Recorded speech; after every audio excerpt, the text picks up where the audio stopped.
Yeah, what's up? This your boy Z Energy God coming back to you live, and we got another show coming at you from the slums. So we finna get right into it.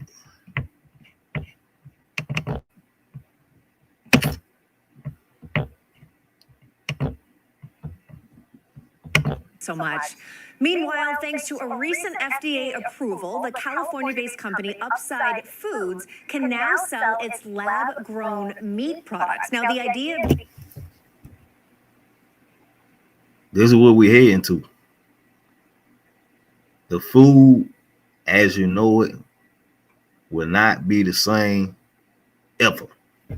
Ever. Being animal cell culture technology would take living cells from chickens, then grow those in a controlled environment to make meat. And in an interview, the company's CEO detailed exactly how their product is different from the rest. In time, we expect our products to be at parity with conventional meat, but that's going to be 5 to 15 years away. The only thing that's missing is raising and slaughtering an animal, but this is chicken cells that are growing into meat. So we expect it to be positioned in a supermarket or a grocery aisle right where meat products are sold. So all the meat's gonna be replaced. That's what they're saying. Everything in every food chain nationwide will no longer carry real meats. Whether it's frozen aisles or refrigerated or fresh, not next to vegetarian products, because this is not vegetarian. And here to discuss, please welcome dairy. If it's not vegetarian, what? So they're actually using animal cells. Gotta be. Farmer and agriculture advocate Stephanie Nash. Great hat, Stephanie. Great to have you with us. So what do you think about the lab-grown meat? I think it's an attack on our food security. As farmers and ranchers around this country continue to fight for your food supply, we are seeing higher regulations, higher bills, higher taxes. Inflation is not only affecting everyday Americans, but it's really affecting your. That's going to hurt every farmer pockets badly, because everything going to be grown in a lab, and the lab going to be owned by a company, a brand, and they're going to herd all the funds, all the finance. Agriculture community, you have to wonder, why are they pushing alternatives in lab-grown meat so aggressively? Number one, it's an investment for them.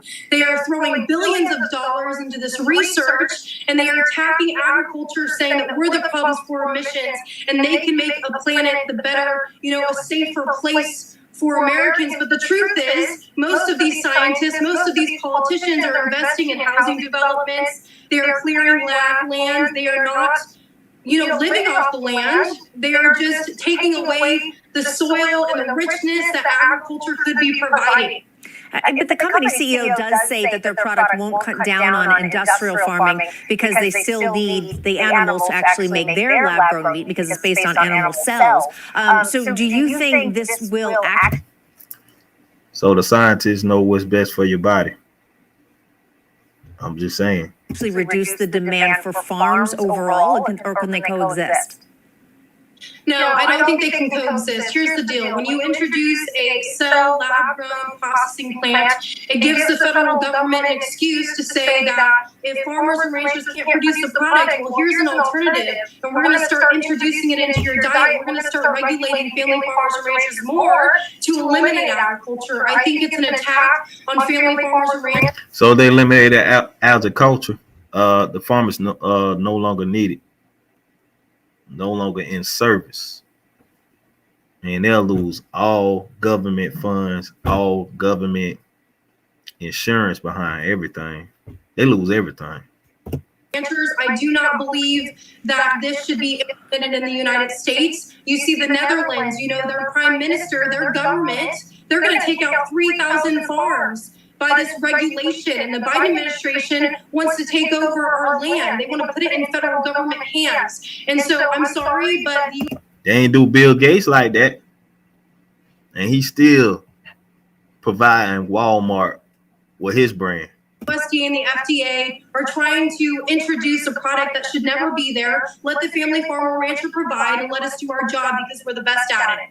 Yeah, and I have to be full disclosure here. I am a vegetarian, so I wanted to see what vegetarians and vegans thought about all of this too, to get a full picture here. And I did read an op-ed published by a vegan in light of this news, and here's what she said: while lab-grown meat will drastically reduce the need to slaughter livestock for food, the production is not a completely cruelty process. Again, and we heard the CEO of this company saying there's a lot of focus on not slaughtering animals specifically, but I also know a lot of vegans and vegetarians who will say, well, I don't care, it's still based on animal cells. So I'm not even sure. I want to get your thought. Do you think? Exactly. It's still based on animal cells. They still engineering, they still packing into your meats. So it's either way it go, you still consuming animal gene, animal flesh, animal consumptions of the animal DNA being consumed by your appetite. But either way it go, you still consuming that animal in your body. Trying to find this other video. Here we go. Real Science to get 25% off your fabulous subscription. We Homo sapiens have been eating meat since the beginning of our very existence. Archaeologists have found marks on bones from hacking tools that suggest we have been carnivorous as far back as 3.4 million years ago, when some of our earliest hominid ancestors were beginning to roam the earth. And all that protein and fat content of meat was crucial to the development of humans as we know them. The theory roughly goes that by moving to a meaty diet, we were freeing up energy used in digesting plants and diverting it to building bigger brains. However, these evolutionary changes came in an era of hunter-gathering, where if you wanted some meat, you had to get your spear out and go hunting. Fast forward 500,000 years, and we can order a Big Mac delivery without leaving the sofa. Globally, we consume over 365 million tons of it every year. The top meat-eating countries, like the US and Australia, annually eat around 120 kilograms. I like to fast forward this to the base of the problem. In one company, producing a synthetic alternative, something they call Fast Grow. They say its components are not derived from human or animal, and it promises to be able to replace FBS for... You heard it? Fast Grow. Boy, these labs and these scientists, they going to work. A range of different cell cultures. But so far, no independent studies seem to have confirmed its effectiveness across the wide range of uses that would be needed for lab-grown meat. And in general, creating serum-free media is hugely expensive. A recombinant protein like transferrin can go for $260 a gram. Growth factors like TGF-beta can cost several $1 million a gram.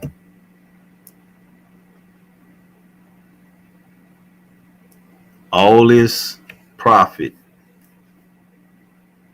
and the companies getting rich off of people hard earning money. Either way it go, the company's gonna win. Either way it go. More expensive by weight than diamonds. The price tag for Fast Grow as a whole is around $2,640 per liter. There is reason for hope, but also reason for skepticism. Scaling lab-grown meat up for mass production is going to have quite the price tag, perhaps a prohibitive one. And it's not just the serum that gets costly. Everything about the lab-grown meat process, from ingredients to... It just don't even feel right. Just even eating something that just came out the lab and you digesting it in your body. And then when I'm thinking about, they can pretty much engineer anything they want, and they can do anything they want to this engineered lab product. They could put parasites in it. They could do anything they want. They could put nanotechnology in it if they really wanted to. Facilities is eye-wateringly expensive. There's a real need for innovation in cell therapy manufacturing. In this, The cost of lab-grown meat will be a nearly impossible hurdle to overcome. A pound of lab-grown meat, using current technology and at current scale, is estimated to cost around $10,000, according to the Good Food Institute. Damn. I'm gonna just say, damn. That's a lot of money just to grow a piece of meat in the lab, costing them $10,000. Man, they getting over like a trap house. There are a few reasons why lab-based meat is so expensive. First, the regular animal-based FBS is between $300 and $700 for a liter. And to scale up lab-grown meat, companies need a large volume. Some estimate 50 liters are needed for a single burger. Now this brings me back to the McDonald's, Wendy's, and all these restaurants. They're not even selling you regular meat. All them experiments that y'all been seeing online, and they taking in, they do lab test work on McDonald's meat and stuff. That is not real meat. That's coming straight from the lab. Just like Wendy's and all the rest of them. All of them converting it. All of them converting it, and they're getting rid of all the real meat. So all this gonna be lab meat because the FDA is approving this bullshit, and it's in your fucking face, dog. This is no lie. But even if this number drops significantly, the price tag will still be in the hundreds, if not thousands. And if moving away from FBS is the goal, as we discussed, synthetic versions are likely to be even more expensive. Scaling up production will also be necessary to reduce costs. But you see what I mean? We all know who's gonna benefit from it. Catch-22, scaling up will cost the business big bucks. To create the kinds of volumes of meat required for the carnivorous public, huge bioreactor vats will be needed to grow the meat products. To acquire 1 kilogram of they say growing it.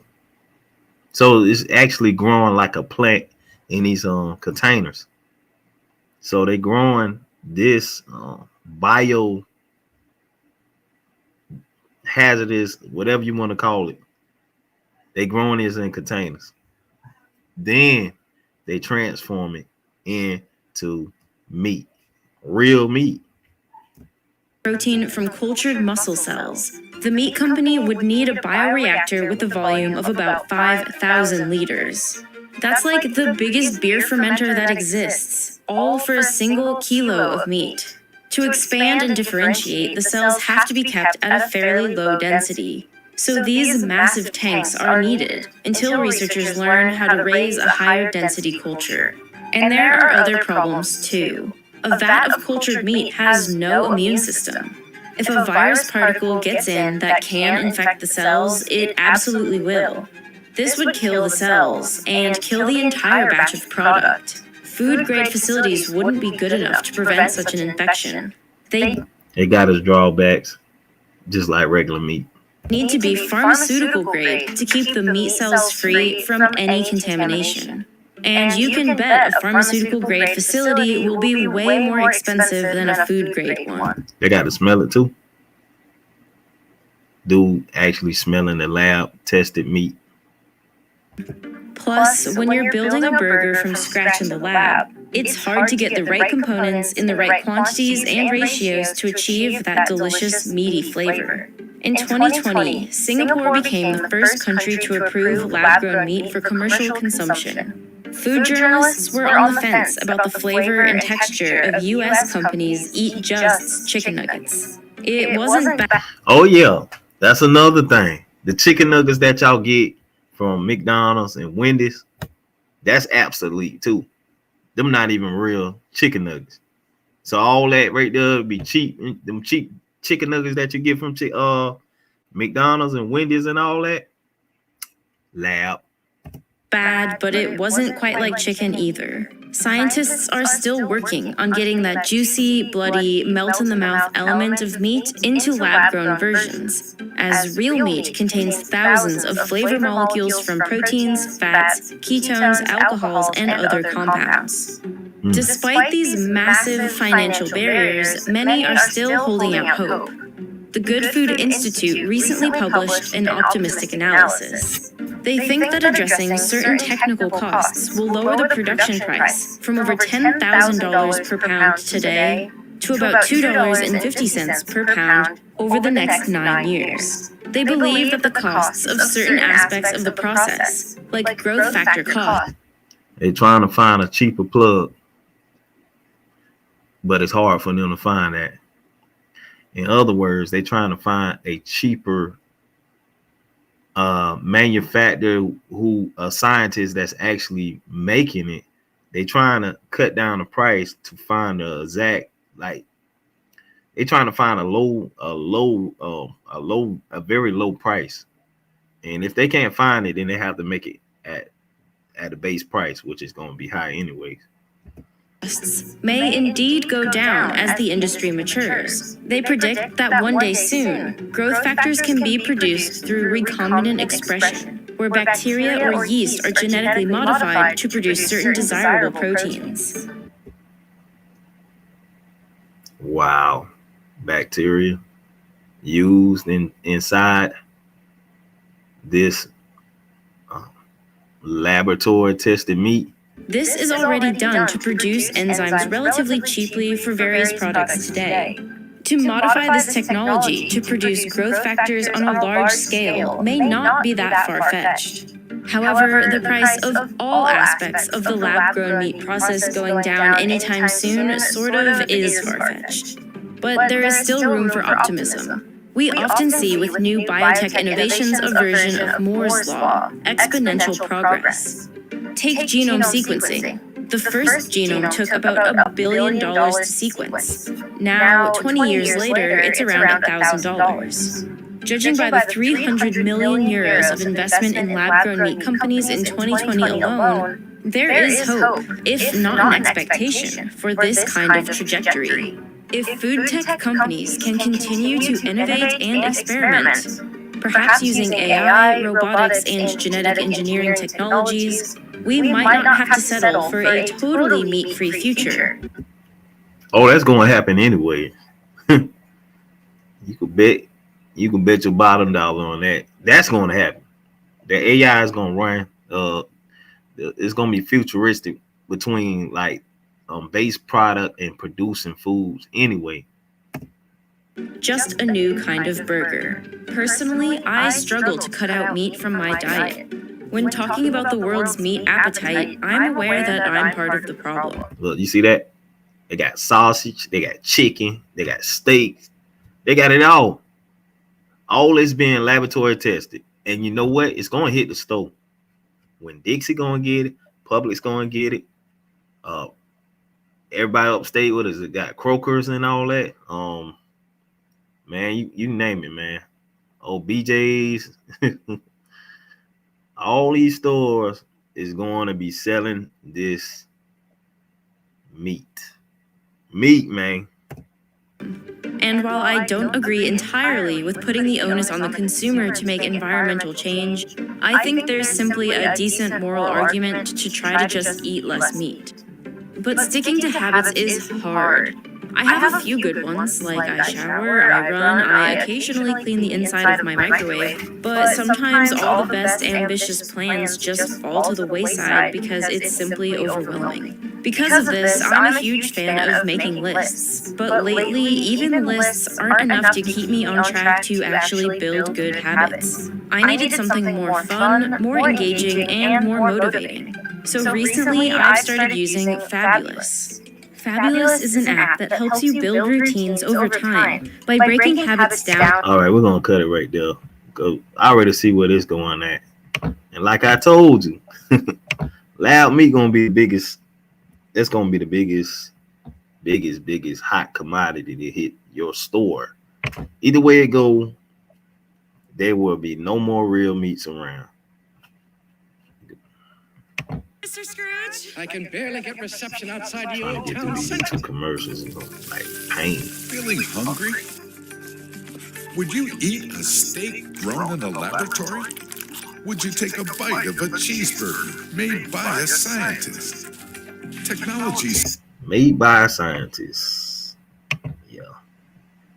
Startups and scientists are placing big bets on lab-grown meats. Y'all already seen that? Y'all seen that? That was crystals. And they pushed it in your face right there. They say laboratory meats.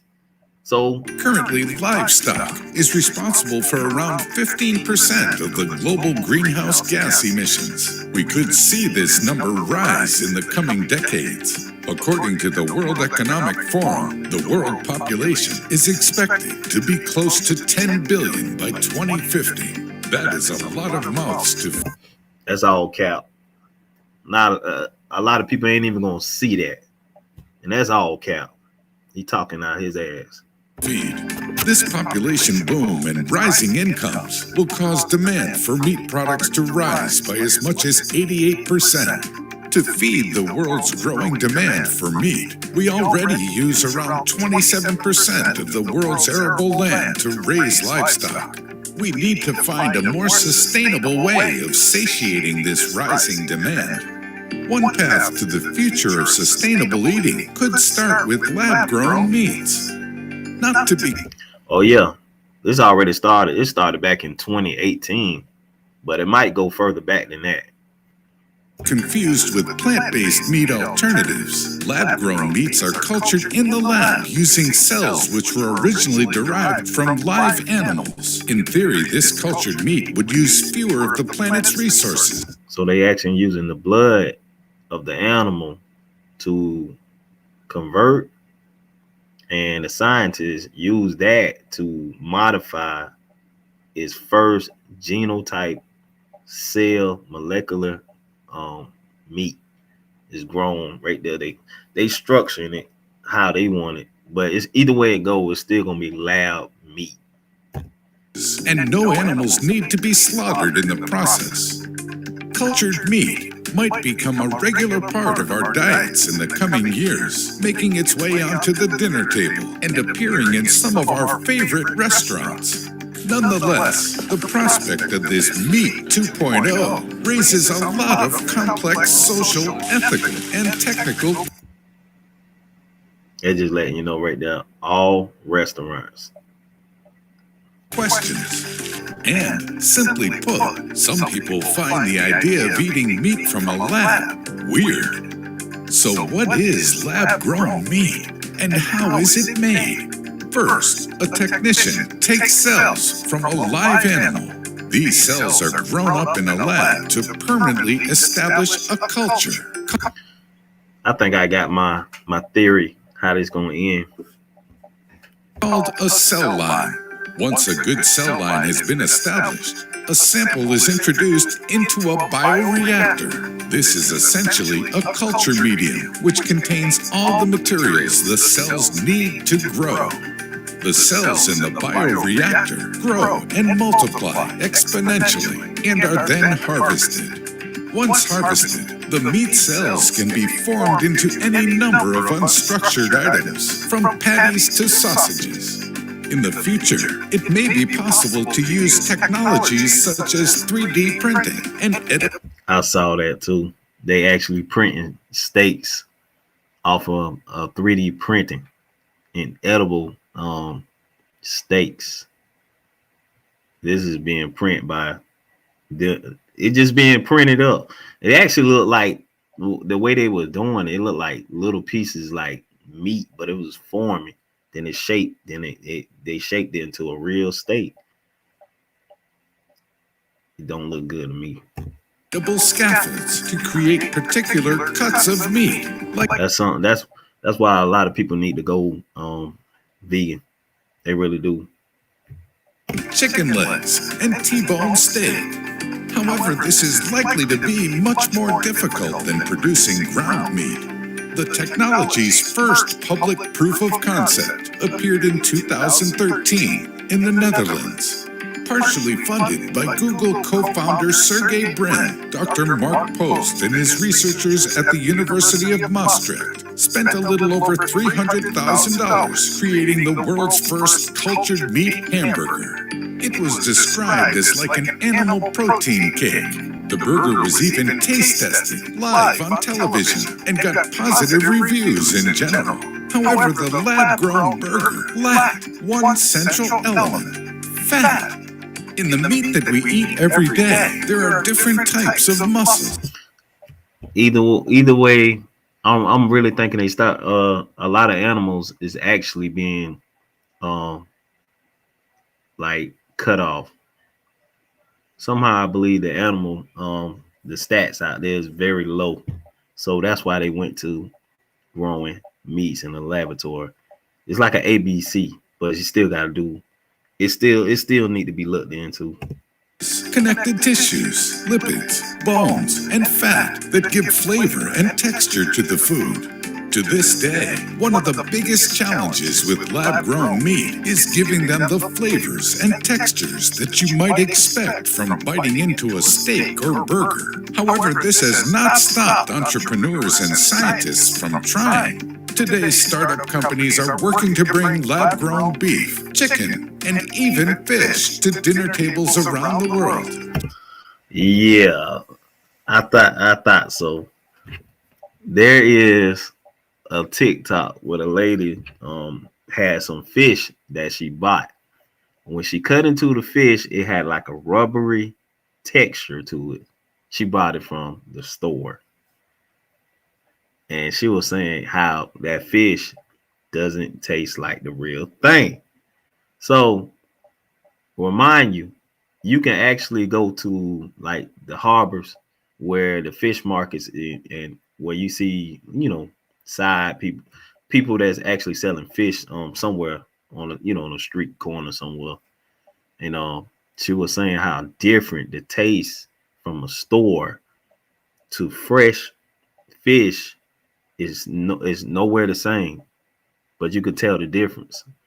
If you eat fish, you know how fish really tastes. So that is the genetic in between those two. So when they're growing these laboratory fish and other items, it's not going to taste like the real thing, but it's going to be kind of like close to the real thing. Aside from the regulatory hurdles, these startups need to find a way to scale up cultured meat while reducing costs. Moreover, there are other technological challenges. These include developing better cell lines and cheaper culture media, reducing the time it takes for the cells to grow, and scaling up what are now small-scale basic bacteria growing. That's all it is. Just like you leave something sitting that's like dead or anything like that, it grows. Man. Operations. They will also need to find an alternative to the use of fetal bovine serum, which is derived from cow fetuses and is added to culture media. The use of the serum is a major barrier for an industry that is trying to take animals out of the equation. The cultured meat also needs to taste good. They're trying to dress it up all good so they can sell the product. But a lot of meat heads out, they're going to get it anyways. They're going to get it. They're going to want it. Be close enough to more traditional dishes that the public won't mind that it comes from a lab. Until cell-based meat makes the leap from the lab to your dinner table. They already have. Fuck you talking about? There are some delicious plant-based meat options you can consider that are gaining traction. Companies like Beyond Meat and Impossible Foods offer customers meat-free options made from water, soy protein, coconut, sunflower oil, and natural flavorings. Some argue that the current appeal and adoption of plant-based meats by major restaurants could be a precursor to the I could actually do the plant-based meat, but the other stuff, no. Age of cultured meat dishes.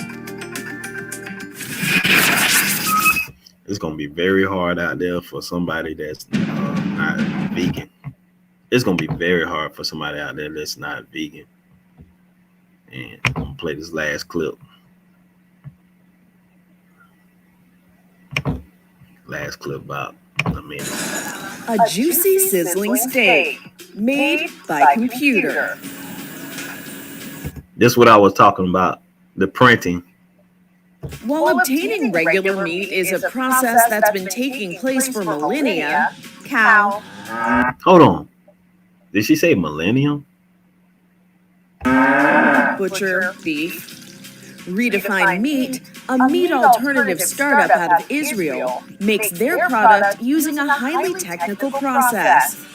The mix of soy and pea protein, chickpeas, beetroot, nutritional yeast, and coconut fat is formed into steak-like shapes using a 3D printer. Our goal is to become the largest meat company in the world just by harnessing technology instead of animals. Meat substitutes are not new, but unlike the soy-based crumbles that mimic ground beef, Redefine Meat's product is designed to act, taste, and cut like flank steak. This is the holy grail of alternative meat. But the most important part, how does it taste? This diner was happy.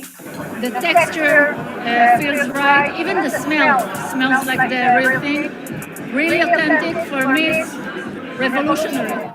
This is Inside Edition Digital. I told you. Man, it's people just don't know. Hey man, like I was saying about the meat, it's already changed. It's already here. So no matter you dislike it or not, whether you're a vegan or you're a meathead, either way it goes, some people care, some people don't give two fucks. It just real. If you want the best for your body, then you get the best for your body. If you want to be strangled by all these so-called laboratory meats, then that's what you're going to get. No matter what you say, it's almost like they controlling your body. But do you want to control your body? Do you want your body to have these so-called laboratory tested meats that even digested through your own stomach? They can control these meats with nanos, and they can actually use this as a bioweapon as well. So a lot of people need to wake up. If you don't wake up, man, I can't help them. You can sit there, fall asleep, do what the fuck you want. I don't care. But either way it go, we finna move on. This is a episode about laboratory meats, and this your boy Z Energy coming back at you live. And I'm out. Peace, ghosts. Adios.